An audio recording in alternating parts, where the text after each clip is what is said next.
Welcome to Small Business, Big Network, the podcast for small business owners who want big results from their networking. I'm Liz Drury, a freelance voiceover artist who knows that if you're not working, then networking could help. Shona Hamilton-Higgins is the owner of Lilac HR, a very rurally based HR business.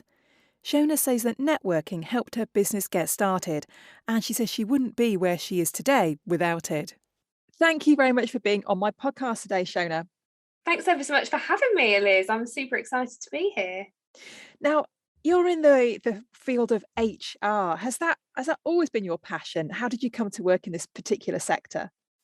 Well, I actually, when I left school, I was convinced that I was going to have a career working with horses, and that was completely what I was going to do. And I set off and I did do that for a short while, but one thing led to another, and I ended up kind of being launched into the corporate world.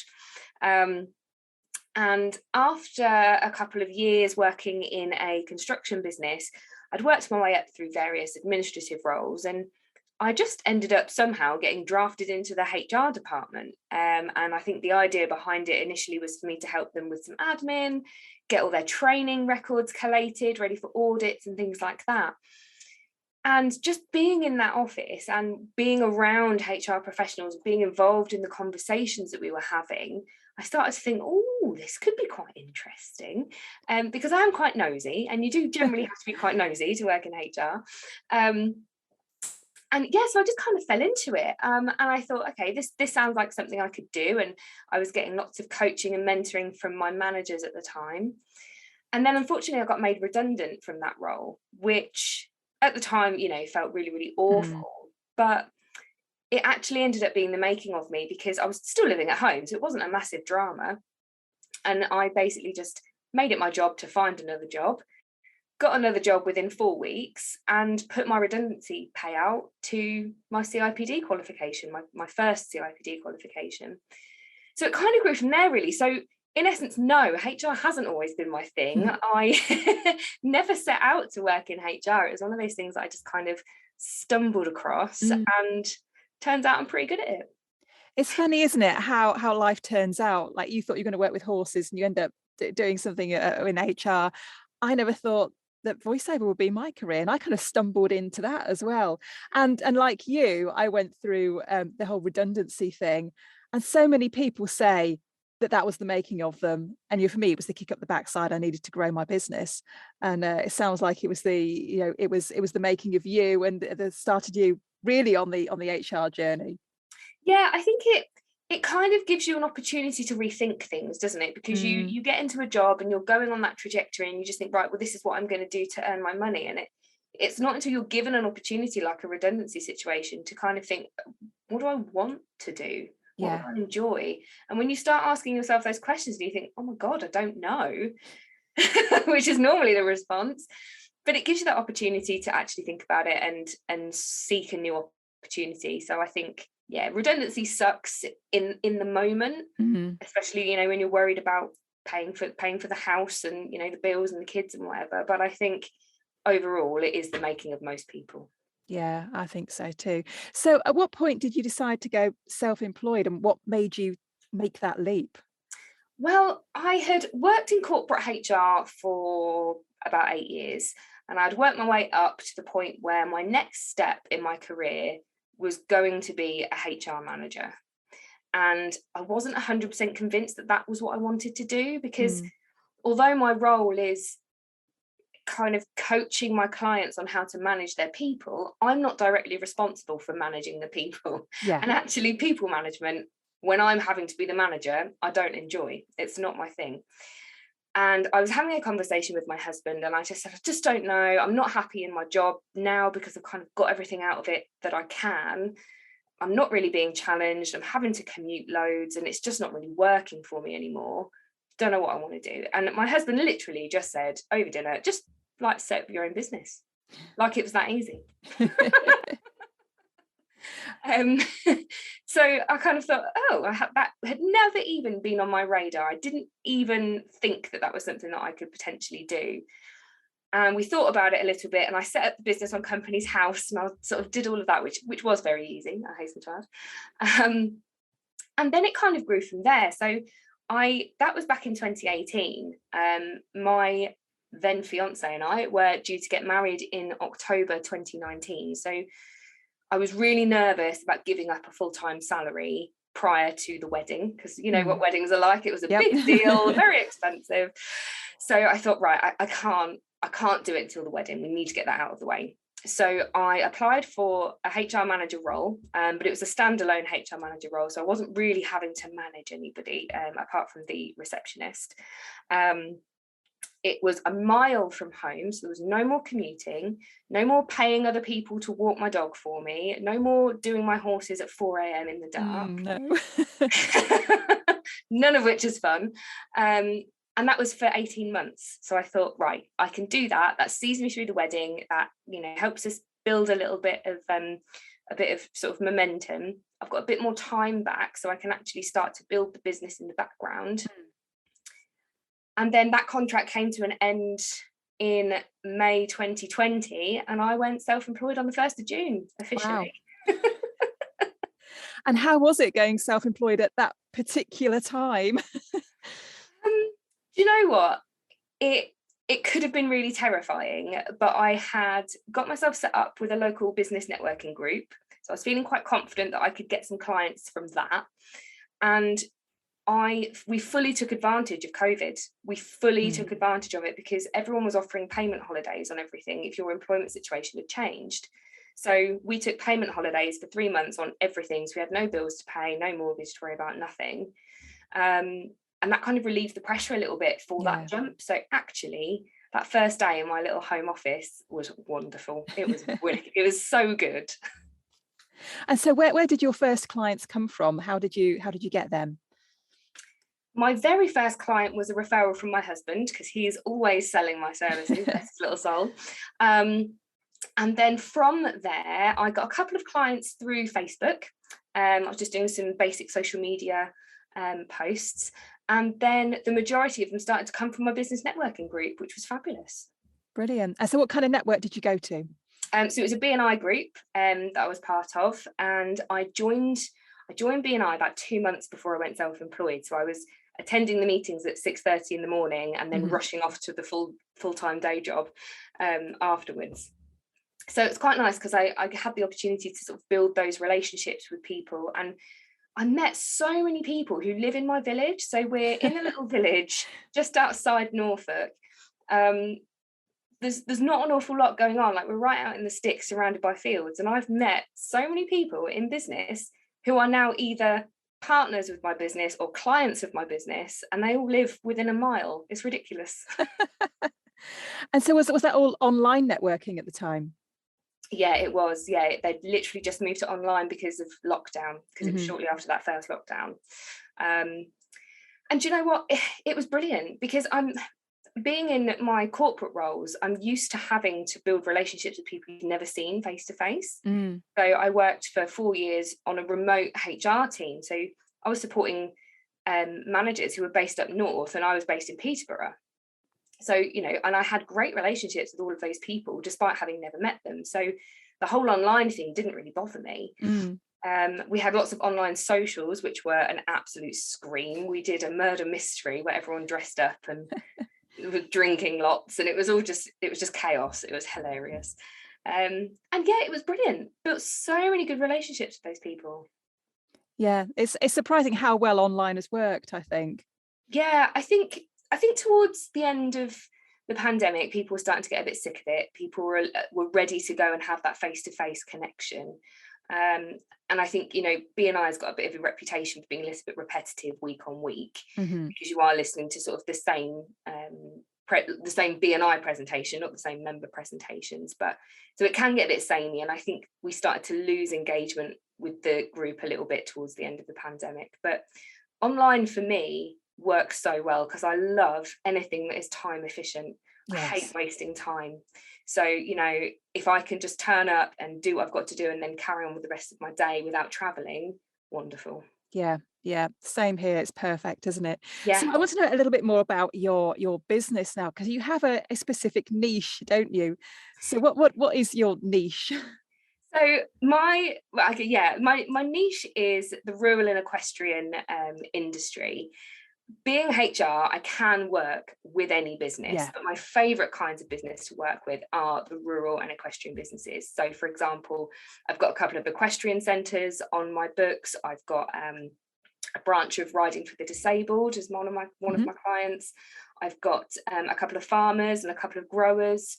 So we've got a real nice mixture, but I've also got like plumbers and electricians who just happen to be based out in the sticks. So it's fantastic. And the reason that I chose that niche is because, well, several reasons really, because I'm a country bumpkin. I love anything to do with the countryside, and I hate having to go anywhere near a city. I just hate it. It's not a bit of me. I like being surrounded by fields and open spaces and not too many people. I've got horses, and I've worked in the equestrian industry, so I understand the challenges that employers are facing with trying to improve standards in the employment industry, because the equestrian industry, because the equestrian industry has such a bad rep for poor employment standards. Yeah. So there's a lot of work going on at the moment behind the scenes with some of the big organisations to try and improve that. And I think that's fantastic, but not all of the smaller businesses are getting that support to do that. Yeah. And the other thing is just that I think there's so much work to be done. There's so much we can do with improved employment standards in farming, in agriculture, in our equestrian businesses, but also in those little family-run businesses that are based out in the sticks, surrounded by fields. They don't have necessarily the budget for a big corporate HR consultancy to support them, but they also don't really want that. No, it's because they like people who are straight talking. They like people who are on the same page as them. They don't want to have to ring up some stranger from Manchester to ask a question. They like that personal touch. So I like to be there for those kinds of businesses. Yeah. So tell me about some of the services that you offer to your clients. So HR is a very, very broad topic when you start to get into the nitty gritty of it. So my focus is on employee relations and employee engagement. So employee relations is focused on the problem solving pieces. So we've got an employee who is off sick all the time, or we've got an employee who's stealing money out of the till, or we've got somebody who's just got a poor attitude. I support my clients to deal with all of that. There's also the kind of more strategic work, so where we have to do a bit of a restructure. So if the business isn't particularly profitable, I will work with my clients to go, right, what are we doing with our labour and our people, and how can we streamline that to make it more efficient and more profitable for you? We also then focus on the employee engagement piece. So we will look at how engaged are those employees, because if you are paying, let's say £10 an hour for an employee to come and do a job for you, you want to get the most for your money, even if it's just 10 quid an hour. You want to get, a good return on that investment. And that return is going to be their productivity, their commitment to your business, their representation of your brand. So if you don't have engaged employees, you're paying 10 quid an hour for someone to turn up and do an average job. And that's not what we're about. That's not what we want. So I basically work with my clients on a retainer basis, and we pick up we kind of focus on the particular goals of the business. So the business might want to grow its revenue by 10% in the next year. So we focus on the things that we need to do to get there, such as employee engagement. The business might not have any big strategic goals like that. They might just want to fix things that are going on in the business so they can take a holiday and not be stressed about it. And that's the kind of stuff that I do for my clients. Yeah. And so what kind of feedback have you been getting from them? My clients love me, and that's not even me being big-headed.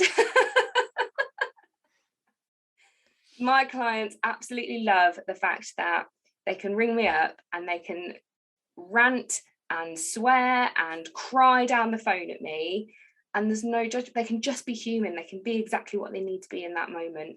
There's no judgment. There's no reprimanding if they call people names. As long as it's said to me and not the employee, it's fine.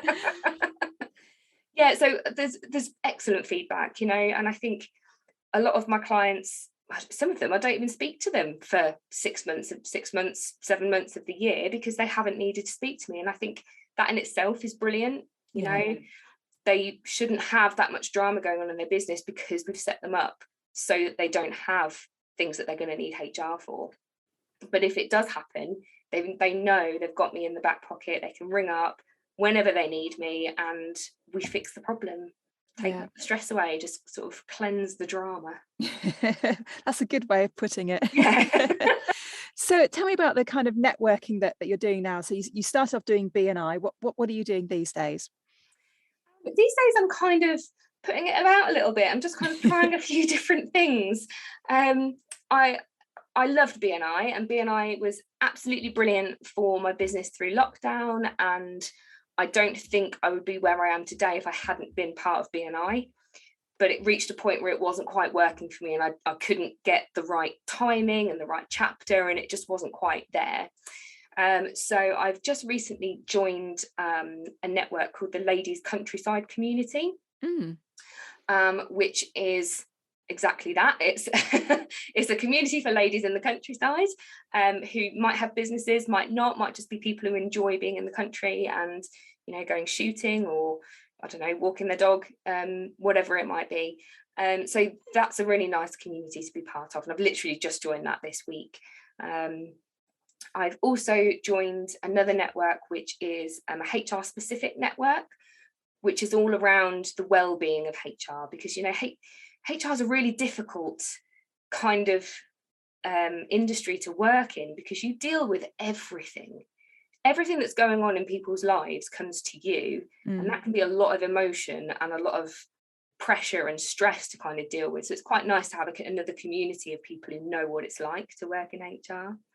So yeah, that's pretty much what I'm doing at the minute. I'm just kind of floating around, just seeing what tickles my fancy. I think it's important to find a group of your peers that you can talk to, because no one else knows your business like they do, and you're likely to have the same kind of issues, the same kind of problems, and you can all help each other out, can't you?